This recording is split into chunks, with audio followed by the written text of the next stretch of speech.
Presentamos Geopolítica en RCR.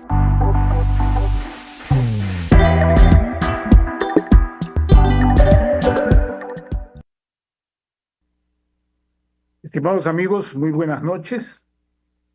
Damos la cordial bienvenida a nuestro colega, magíster en Geopolítica, Relaciones Internacionales, psicólogo de profesión original, con una excelente preparación en Relaciones Internacionales también, disciplinas vinculadas, Antonio Flores Arriaza, quien ya nos ha honrado anteriormente con otras presentaciones.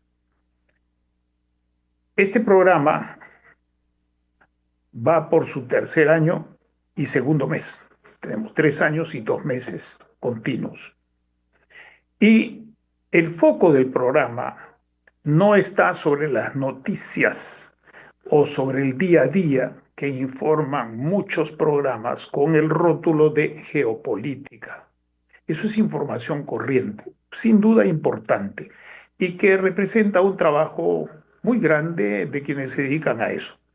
El trabajo nuestro, más que centrarse en asuntos, podríamos decir, coyunturales, individuales, particularistas, salvo aquellas cosas que efectivamente son de fundamental importancia, dígase personalidades como el presidente Trump, el presidente Putin, el presidente Xi Jinping y otras autoridades mundiales, o el secretario general de las Naciones Unidas, todos los cuales tienen un perfil que interesa en cuanto a su pensamiento, a su actuación y a sus formas de actuar, y sobre todo a los objetivos que buscan. Entonces, en nuestro programa nos concentramos en lo que son las categorías básicas, estructurales y de procesos de la geopolítica.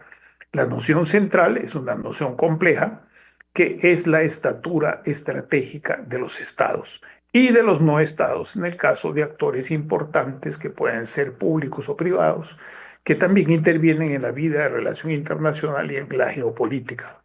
Esta noción de estatura estratégica es fundamental porque nos permite hacer comparaciones y reflexiones muy importantes sobre el de una situación y sobre los procesos y tendencias. Y se configura teniendo en cuenta tanto factores geográficos, históricos como tecnológicos. El último de ellos es la inteligencia en materia de inteligencia artificial y así otros más que se han ido acumulando a lo largo de los años. Dicho esto, no quiero tomarle más tiempo a Antonio y le ofrezco la palabra para que empiece sus planteamientos sobre el tema que hoy nos ha convocado. Adelante, Antonio. Manuel, qué gusto estar nuevamente en tu programa, este programa que se emite desde Perú, desde Lima, para la patria grande, todo el continente americano, en donde está usted escuchándonos y mirándonos ahora mismo.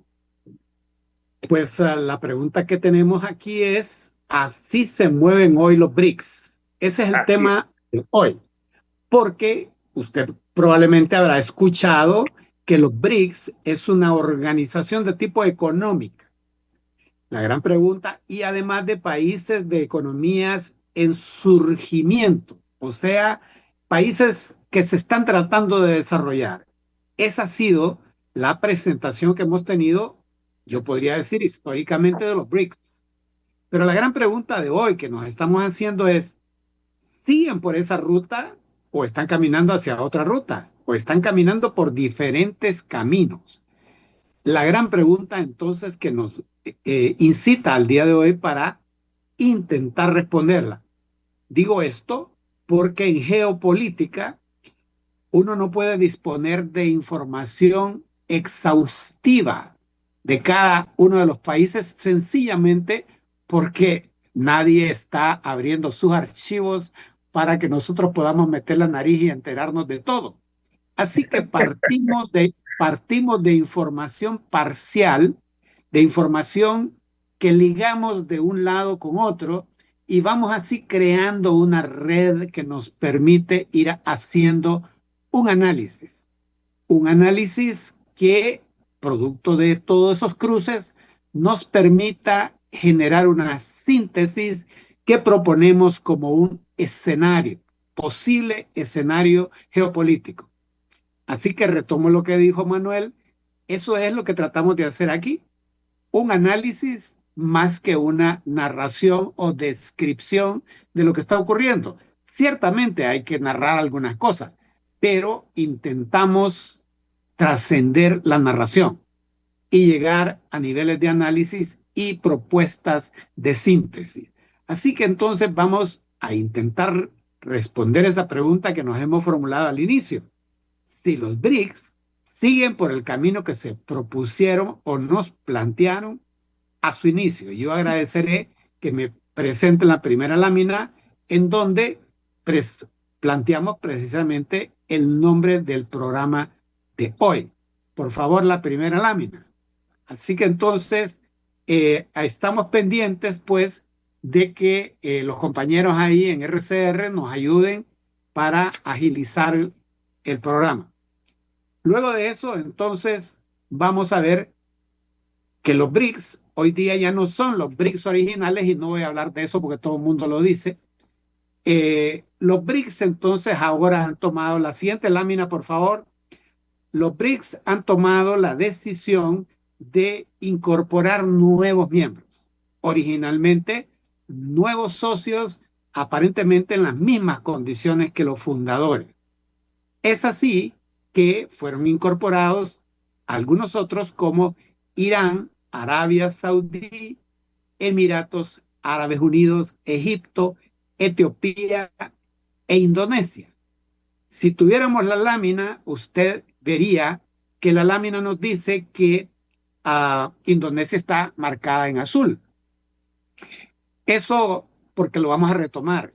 Y a esta altura entonces nos preguntamos, ¿por qué se invitaron a esos precisamente? Porque lo que se informó es que había unos 42 países del mundo solicitando su incorporación a los BRICS. Entonces la gran pregunta es, ¿por qué esos países fueron los invitados? Bueno, de inicio porque no existía a esa altura un reglamento de admisión y eso entonces limitó un poco el proceso de selección, pero ahora ya lo hay. Luego, ¿qué es lo que vemos con esos países? Observamos que 4 de ellos controlan los pasos marítimos estratégicos del mundo.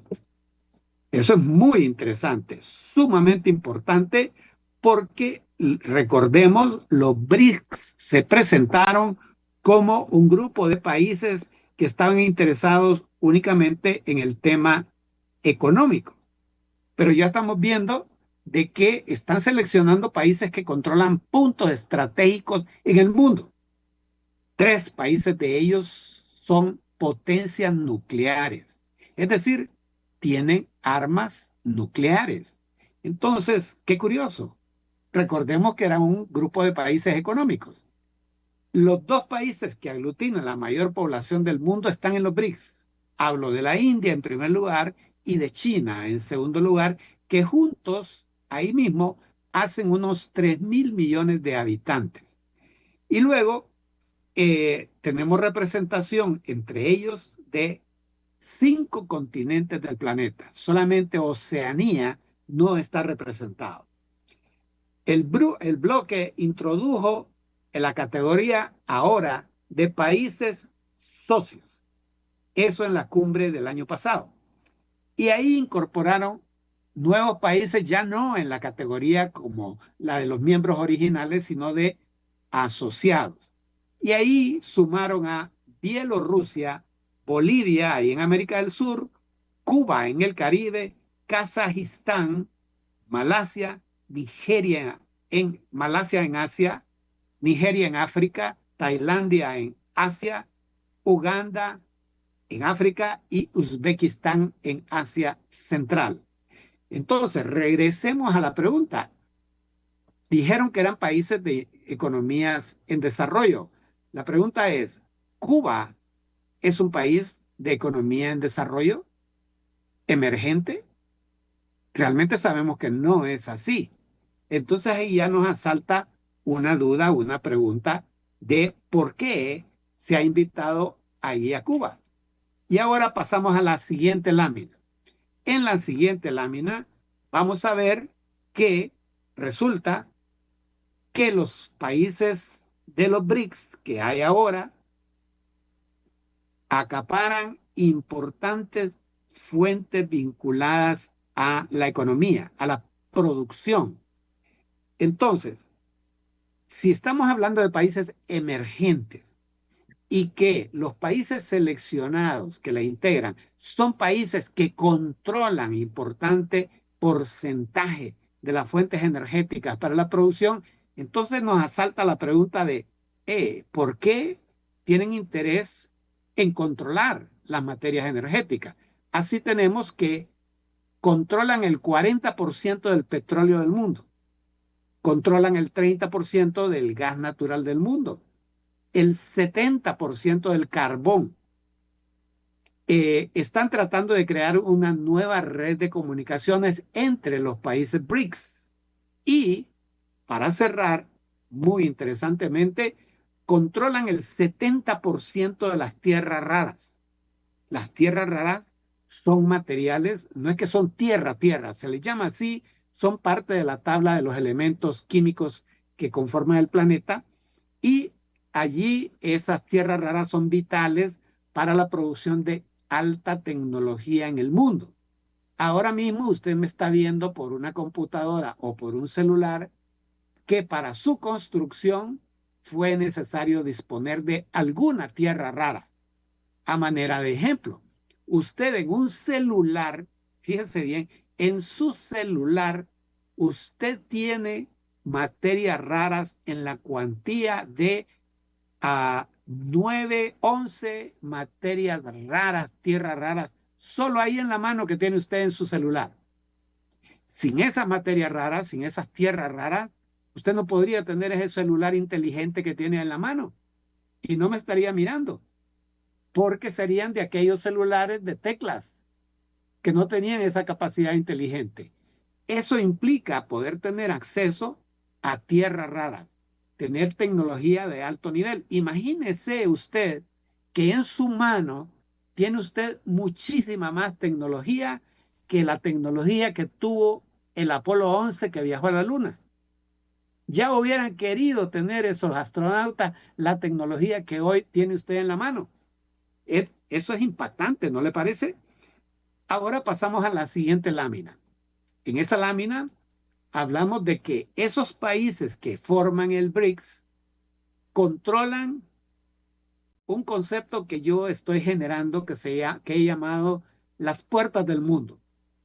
Las puertas del mundo no es únicamente lo que en inglés se llama choke points. Los choke points son estrechamientos en las rutas marítimas, es decir, canales muy estrechos por los cuales obligadamente tiene que circular los buques mercantes y también militares. Pero las puertas del mundo exceden el concepto que yo estoy creando, genera más que eso.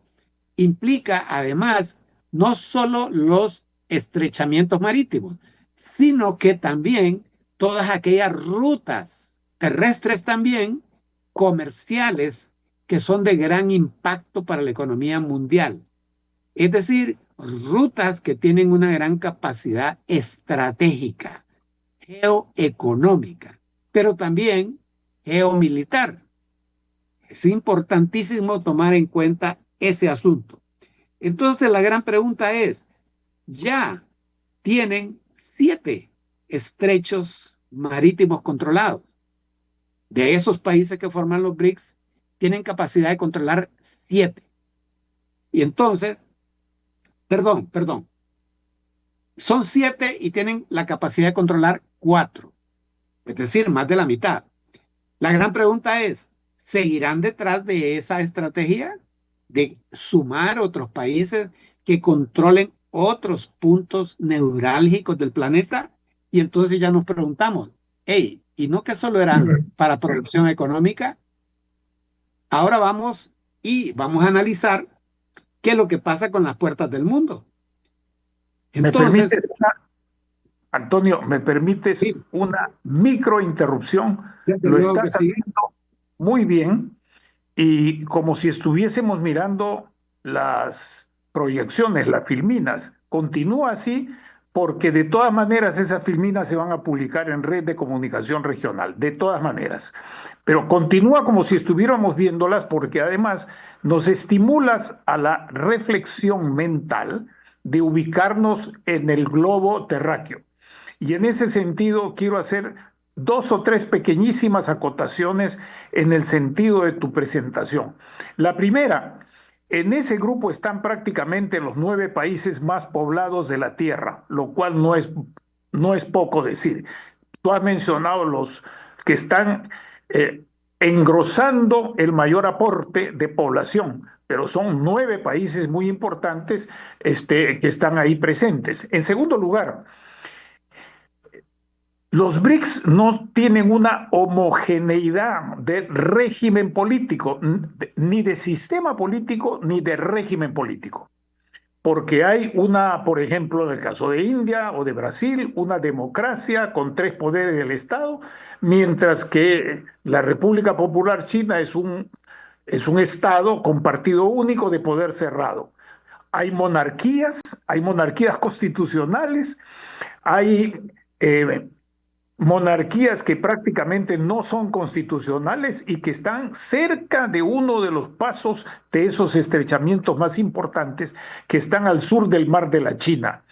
Y por último, no menos importante, quiero subrayar, estos estados, algunos de ellos, no tienen una alianza política BRICS ni militar BRICS, sino que unos están vinculados más a los esfuerzos de cooperación militar y de seguridad de Rusia o de China, y otros están más vinculados a los mecanismos de seguridad que tiene los Estados Unidos de Norteamérica en varios de esos estados alrededor del mundo. Y el otro elemento muy importante es que tienen distintos grados de industrialización. Y el común denominador en cuanto a la contribución con el rango de producción y de comercio de materias primas no va acompañado con el mismo rango de industrialización. Ahí me quisiera quedar en los comentarios tratando de reforzar lo que dices y te pido por favor que continúes con esa presentación como si estuviésemos mirando las filminas. Adelante, por favor. Gracias, Manolo. Muy bien, tu observación excelente. Algunas de ellas las voy a retomar más adelante, como la de la población, por ejemplo. Dale Entonces, viaje. ¿qué tenemos? Ubiquémonos. Por ejemplo, Sudáfrica controla el Cabo de Buena Esperanza, que es el extremo sur del continente africano. Egipto controla el canal de Suez, que históricamente fue en su momento, bueno, el primer canal construido por el hombre y de enorme impacto para efectos de conectar Asia con Europa, etcétera. Pero esa es la conexión más importante de inmediato.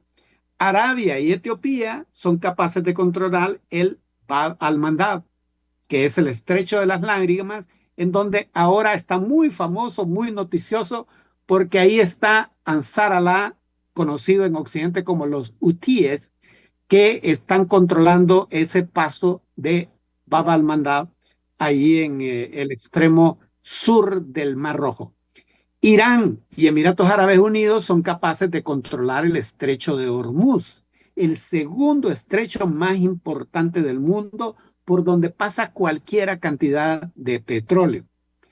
Y finalmente, que no es porque son de último, sino los más importantes, Indonesia y Malasia son capaces de controlar el estrecho de Malaca, el más importante del mundo, por donde pasa la mayor cantidad de petróleo y la mayor cantidad de comercio, de diferentes tipos de comercio, de diferentes productos comerciales entre Asia y Occidente. Entonces, ¿qué vamos observando? Vamos observando que al parecer los BRICS están desarrollando una estrategia de apartamiento, es decir, de aislarse y tratar de concentrarse en una relación interna entre ellos, ¿Qué nos dice eso? Pues porque el comercio interno entre ellos ha aumentado en 17.5% solo en el 2024, o sea, el año pasado. Y ellos ya aportan el 37% del PIB mundial, mientras que su crecimiento de año a año ha ido en 4.4%. Entonces, esto nos evidencia que los BRICS están tratando de hacer un esfuerzo metidos en sí mismos, más que buscar una interconexión con el resto de la humanidad. Ahora, esta lámina era muy importante, lamentablemente, era una lámina explicativa para que podamos entender lo que viene. Quizás ustedes han escuchado hablar de el collar de perlas de China. El punto es de que China es un país que no tiene costas sobre el Océano Índico o Indio. Área marítima vital, importantísima. Hoy día se considera que es justo el área más importante del mundo en cuanto al desarrollo político económico. Y entonces, ¿cuál es el gran problema de China? Que entre China y el Océano Índico está la India, o Bharat, como es su nombre actualizado. Bharat, que viene del Mahabharata. Entonces, allí la China tiene el gran problema de cómo acceder al Índico. Y entonces está tratando de generar una estrategia que yo digo que están aplicando la teoría, la doctrina geopolítica de Spykman, de la contención que en su momento creó para reaccionar al hecho de la teoría del el centro cardíaco del mundo, o sea, Eurasia, que estaba controlada por la Unión Soviética en ese tiempo. Entonces, dice Spykman que realmente sí es importante el centro del mundo, pero es más importante la periferia que impide que ese centro del mundo emerja y salga al resto del mundo. Y todo indica para mí que la China está aplicando esa doctrina generando ese collar de perlas alrededor de la India. ¿De qué estoy hablando?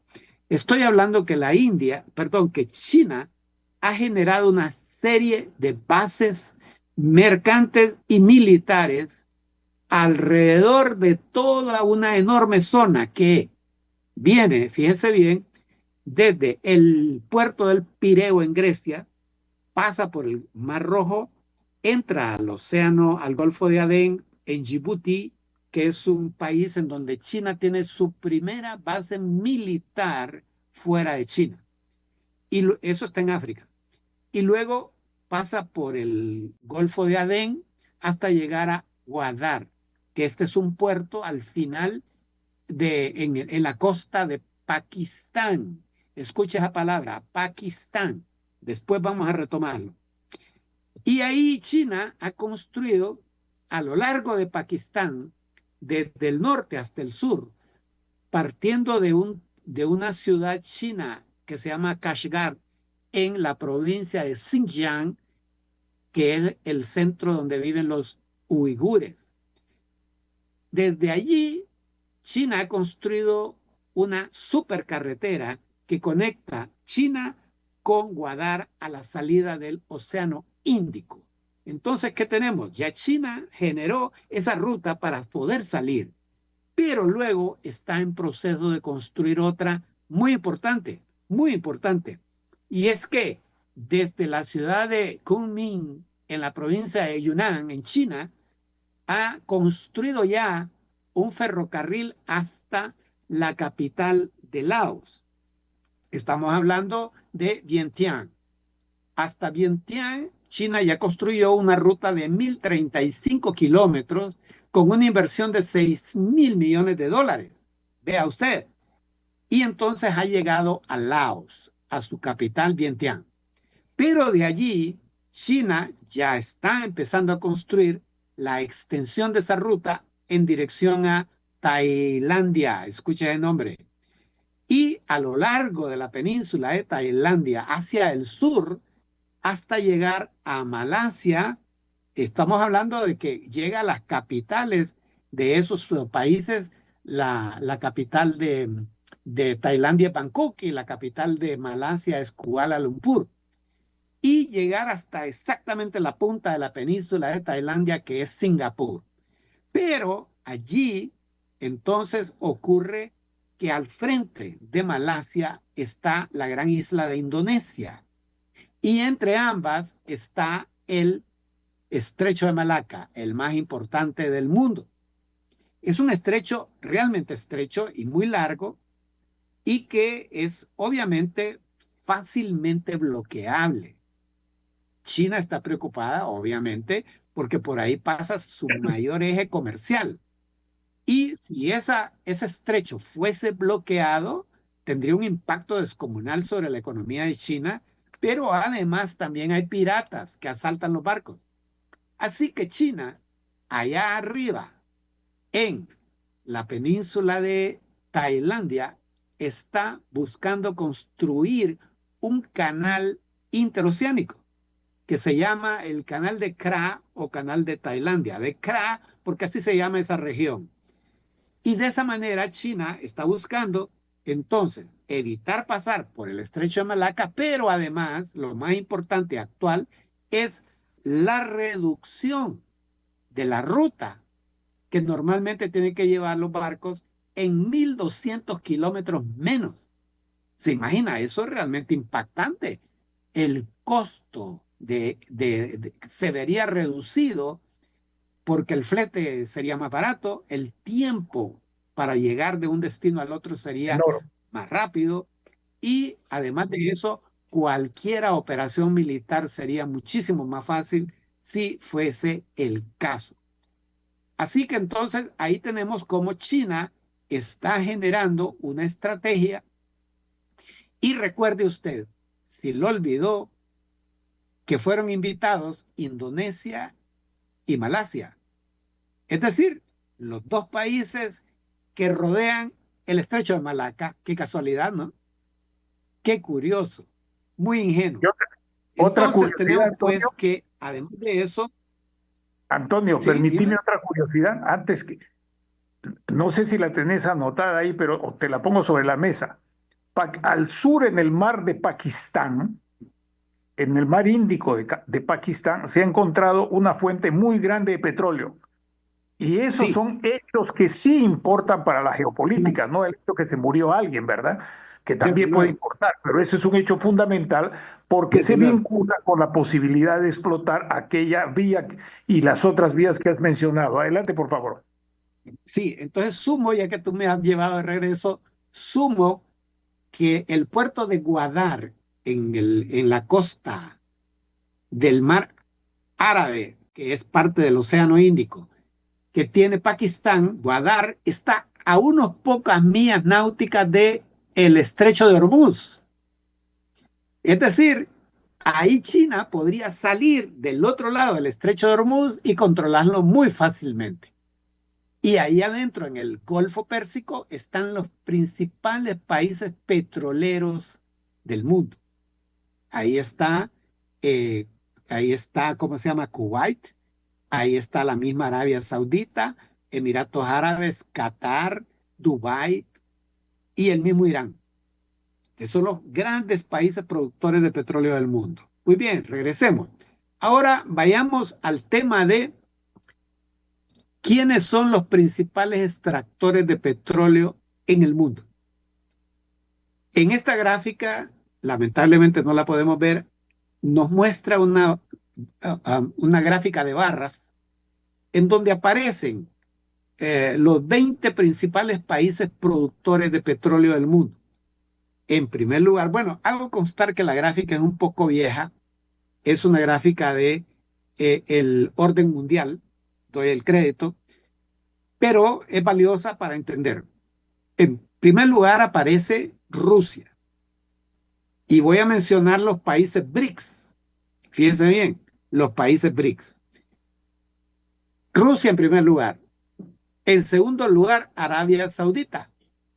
En quinto lugar, Irán. En sexto lugar, China. En octavo lugar, Emiratos Árabes Unidos. Y en décimo lugar, Brasil. ¿Se dio cuenta usted que solo en la cabeza de los 10 primeros tenemos a 6 países BRICS? En cambio, tenemos en tercer lugar a Estados Unidos y luego en séptimo lugar a Canadá. Canadá, si usted no se ubica, es un país importante productor de petróleo, es uno de los principales proveedores de petróleo a Estados Unidos. Usted se preguntará, pero acaba de decir que Estados Unidos es el tercer productor. Sí, lo que pasa es que existen diferentes tipos de petróleo. Y de repente el petróleo que produce Estados Unidos es más para exportación, pero no para consumo interno. Y ese se lo provee desde la Canadá. provincia de Alberta, en Canadá, se lo provee Canadá. Ahora, fíjense bien qué son las cosas interesantes que están ocurriendo con el conflicto que hay entre Trump, diría yo, y Canadá, con los aranceles que le ha aplicado y además con la cordial invitación a que se sumen como Estado 51 de los Estados Unidos. Entonces Canadá se ha peleado con Estados Unidos y ha decidido mandar una gran cantidad de petróleo hacia Oriente a través de su oleoducto Trans Mountain, que va a salir a la costa pacífica de Canadá. Y ahora está exportándole petróleo a China, fíjense bien, y también a Europa. Entonces, eso implica problemas internos también entre los países que no son BRICS. Así que ahora veamos, fíjense bien, mientras Estados Unidos solamente ocupa el tercer lugar y Canadá el séptimo lugar. Estoy hablando aquí de los países que forman el G7, que es, podríamos decir, la contraparte, y a eso vamos ahora, entre los BRICS, dejémoslo así, y Occidente. Los G7 liderados por los Estados Unidos. Ahora vamos a lo que Manuel decía, el crecimiento poblacional.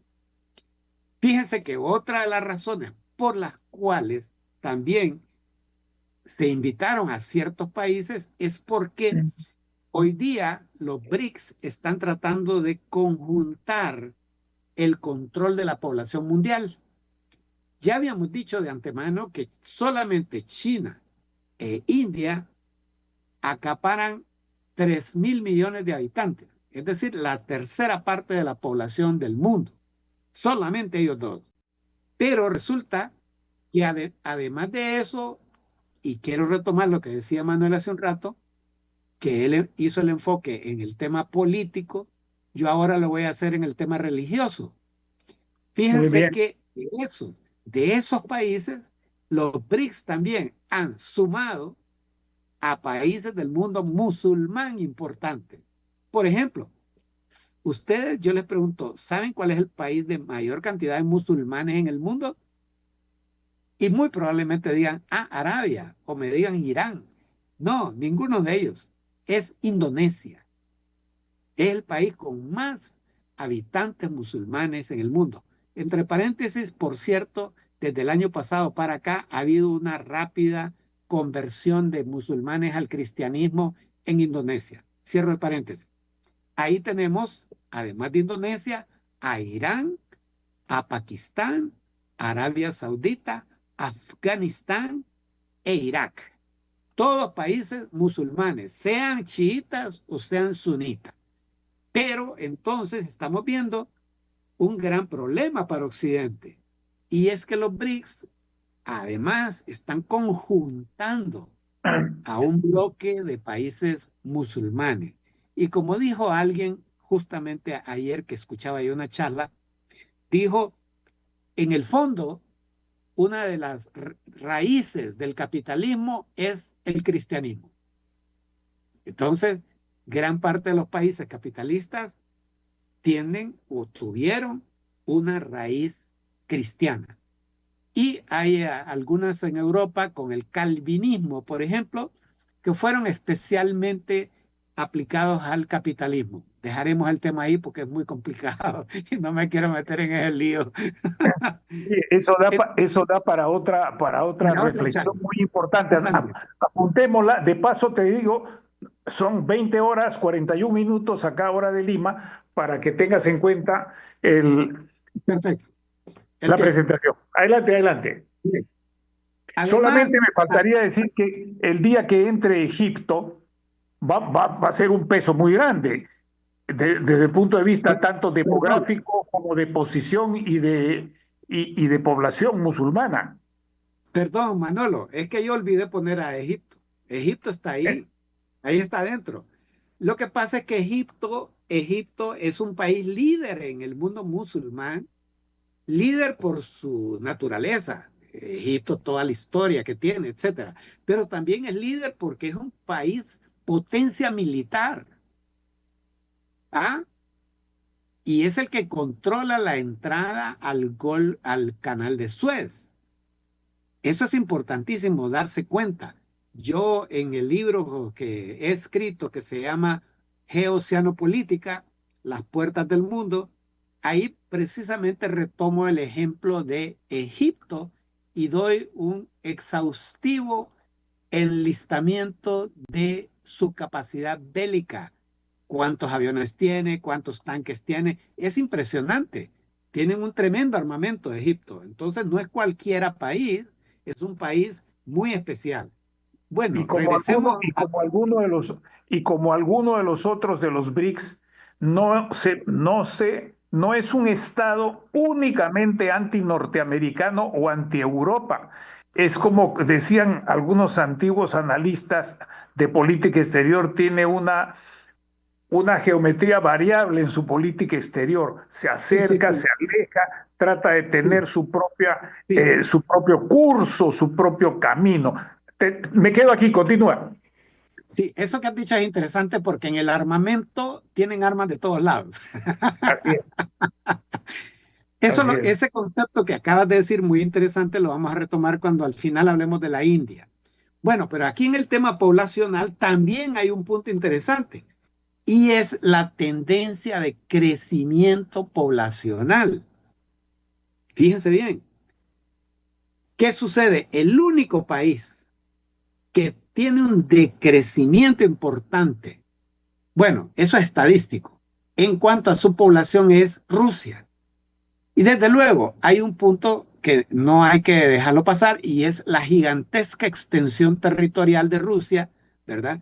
Y por tanto su densidad tendría que tener una cantidad descomunal de habitantes para tener una alta densidad. Además, su geografía no lo permite porque gran parte del país es congelado. Pero entonces tenemos ahí un asunto interesante. Quiero citar algo curioso que me di cuenta cuando vi ese mapa. De los países con mayor crecimiento poblacional en el 2024, hay una hipótesis que dice que cuando los seres humanos estamos en amenaza de extinción, parece ser que la sexualidad se nos incrementa. Es algo así como que estamos diseñados para evitar la extinción. Y entonces aumenta la población. Curiosamente, cuando cualquiera diría, pucha, pero la situación es tan difícil, ¿cómo se ponen a tener hijos? Vea, solo voy a poner ejemplos. ¿Cuál es el país que se reporta aquí según Statista, una empresa de estadísticas mundiales, como el país, y este dato es del año pasado, ¿ah? Este fresco, el país en América Latina de mayor crecimiento poblacional, Venezuela. Increíble. Luego, el país de mayor crecimiento poblacional en Europa, Ucrania, que está en guerra. Increíble. El mayor país de crecimiento poblacional en Oriente Medio, Siria, que está en guerra. Y el mayor país de crecimiento poblacional en Oceanía, Nueva Guinea, que está en constantes sismos y amenazada por ser invadida por el mar. Algunas de sus islas ya desaparecieron. Qué curioso, qué interesante el ser humano, ¿verdad? Muy bien, pasamos entonces a ver la relación de Trump con los BRICS, que se ha hecho notable ahora en la última asamblea de los BRICS en Brasil. Entonces, primero, la gran pregunta es si prevalecen las diferencias entre China y Bharat, o sea, la India, porque ahí hay una relación de amor y odio. China y la India tienen conflictos, han tenido conflictos, ha ido a la guerra por razones aparentemente fronterizas. Pero ya miramos que realmente lo más importante es que para China, India es un obstáculo geográfico. Entonces es un problema tener a India ahí. Así que es entendible que hayan discrepancias entre ellos.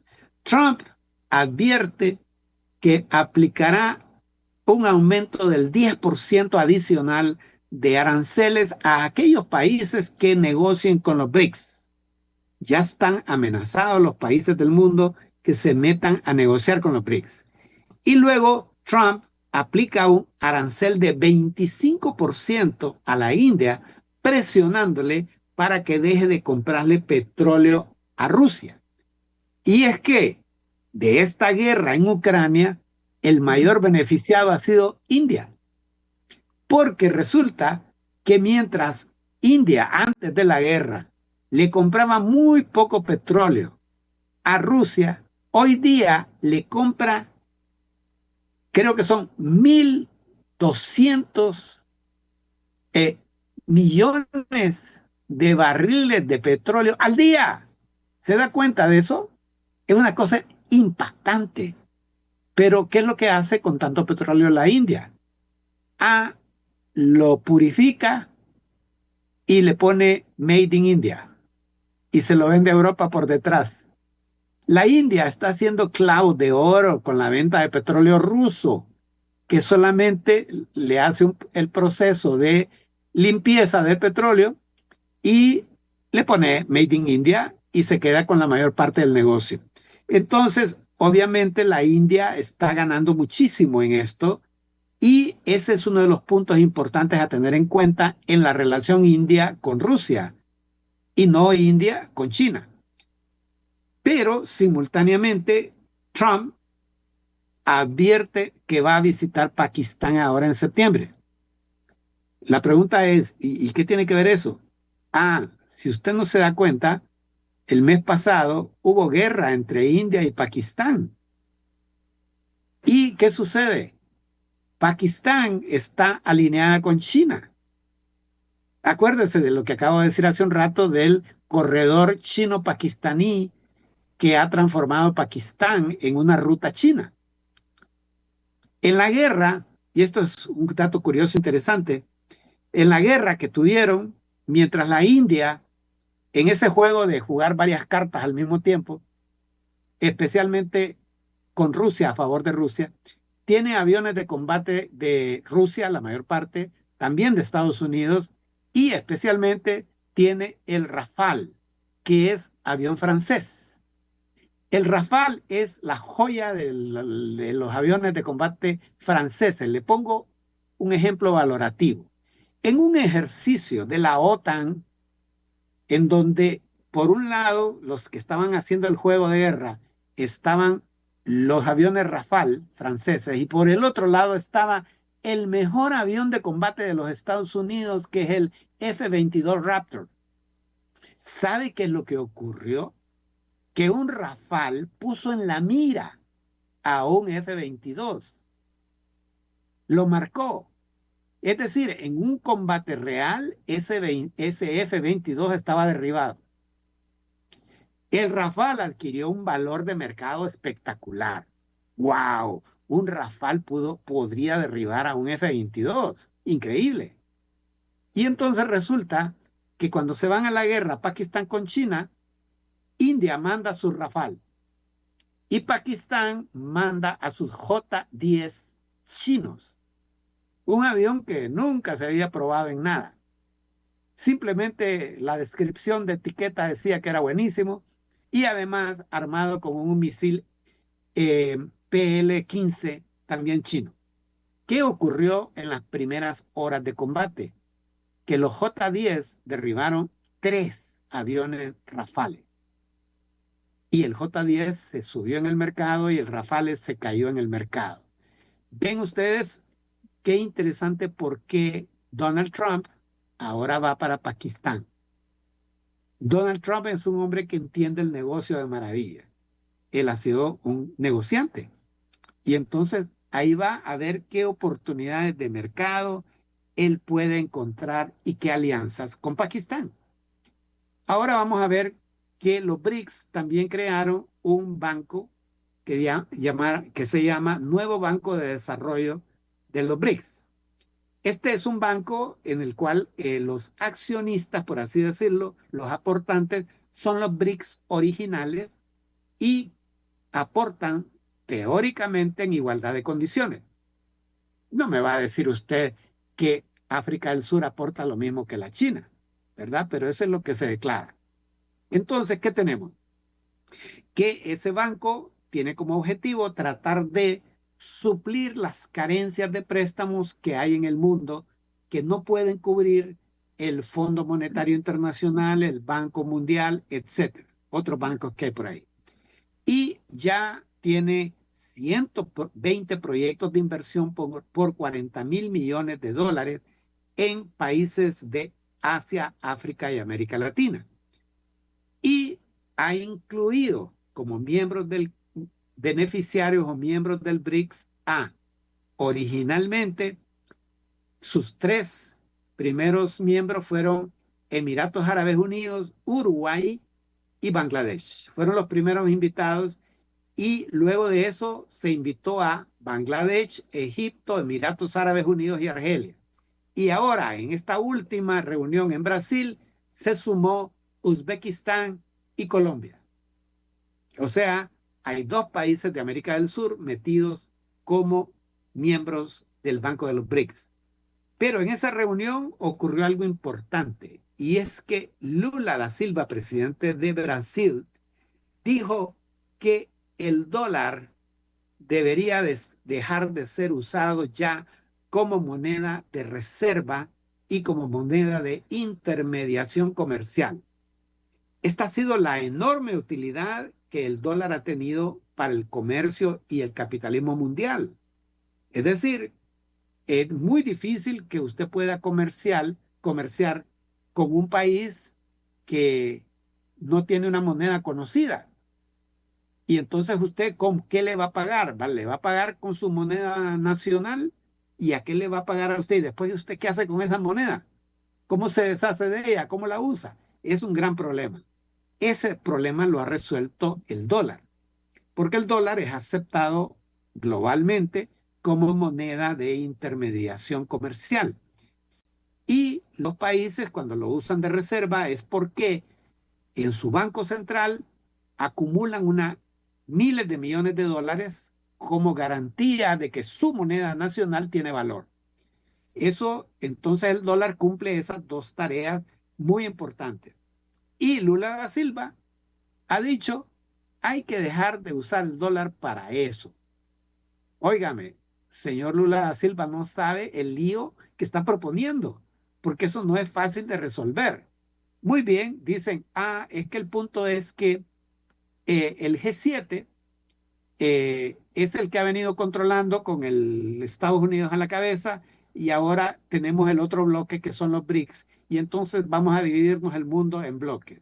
No voy a entrar en explicación porque el tiempo me puede consumir de qué es el G7, solamente voy a decir que agrupa las economías principales occidentales y Japón de Asia del mundo, los países más industrializados del mundo. Mientras que los BRICS supuestamente son el sur global.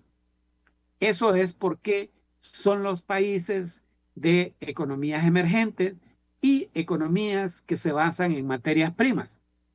Entonces, el punto es que no es un sur global geográfico. Ese concepto es ideológico y geopolítico o geoeconómico. ¿Por qué? Solo voy a poner 2 ejemplos. Si fuera geográfico, Rusia no podría estar ahí porque Rusia está justo al norte del planeta, allá pegada al Polo Norte. Y No podría entonces ser parte del sur global, tendría que ser del norte. Y luego, al revés, Australia está, es el país del continente oriental que está más cerca del polo sur y no forma parte del sur global, sino que forma parte del G7. Entonces Antonio, vemos pues que... Antonio, Dime, 4 minutos para que redondees. muy bien. 4 minutos estamos hablando entonces de que ya se acabó el tiempo. Muy bien, entonces solamente voy a decir que se ha dicho que el dólar puede ser sustituido porque con la moneda, el renminbi o yuan, como lo conocemos nosotros, que es la moneda china, porque China se ha dedicado a acaparar grandes cantidades de oro y tiene con qué responder.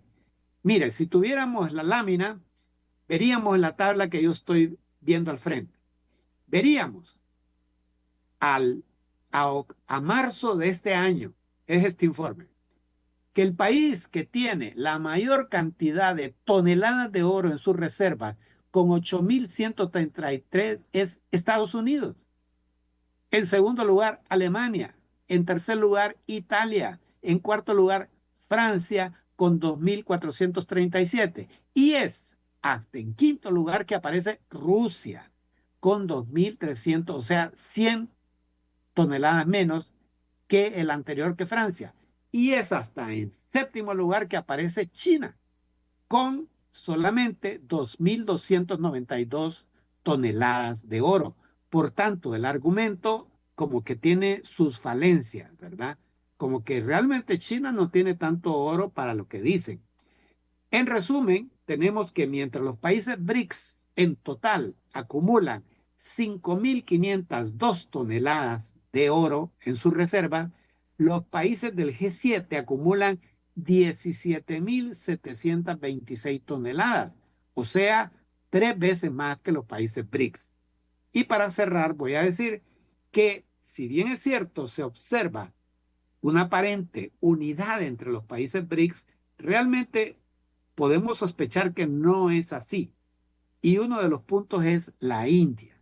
La India es un país que, como ya dijimos, tiene conflictos, especialmente con China, y está siendo, es la niña bonita de la fiesta con quien todo el mundo quiere bailar. Por ejemplo, la última asamblea del G20 se realizó en la India.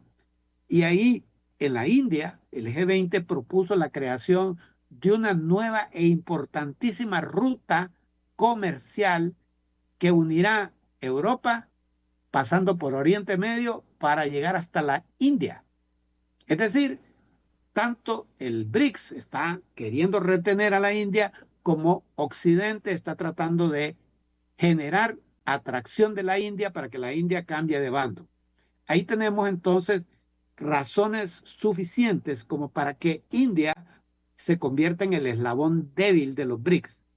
Y finalmente, que, para terminar, que están proponiendo que el SWIFT, que es el sistema de control de las transacciones bancarias creado por Estados Unidos y que permite saber quién está haciendo una transacción y quién está comprando dólares en el mundo, están proponiendo que sea sustituido por el sistema CIPS, Cross Border Interbank Payment System de China. De tal manera que esto evidentemente encaja con el supuesto de que China tiene gigantescas reservas de oro para responder y avalar un sistema como este. Hasta ahí llegamos. Antonio, muchísimas gracias. Creo que has dado una estupenda presentación, una lección de rango académico muy valioso, donde vemos no solamente una fotografía, sino escenarios, y escenarios que no son solamente definidos ideológicamente, sino por factores reales de poder que tienen los estados y los que no son estados. Te agradezco mucho por esta presentación que nos debe servir para otras presentaciones que tenemos que hacer tocando a alguno de los miembros que trabajan en una ruta muy difícil, casi como entre Sila y Caribdis, entre un bloque y otro bloque, entre un actor y otro actor, y que tiene que ver con América Central, América del Sur, nuestras queridas repúblicas de nuestro continente. Y además porque no hay una sola transición en el mundo, este es un periodo del mundo. Creo que lo hemos conversado en algún momento contigo también ya hace un buen tiempo, signado por muchas transiciones globales que se entrecruzan y en relación a las cuales tenemos necesidad de tener buena calidad de información para poder ver el sentido de esos procesos y en qué momentos pueden requerir de una actuación de paliativo o de contención. En ese marco es donde se están dando las guerras, de eso de las que más se habla hoy en el mundo. De eso nos ocuparemos en otro momento. Gracias nuevamente por tu contribución de gran valor intelectual. Un gran abrazo. Saludos cordiales a todos.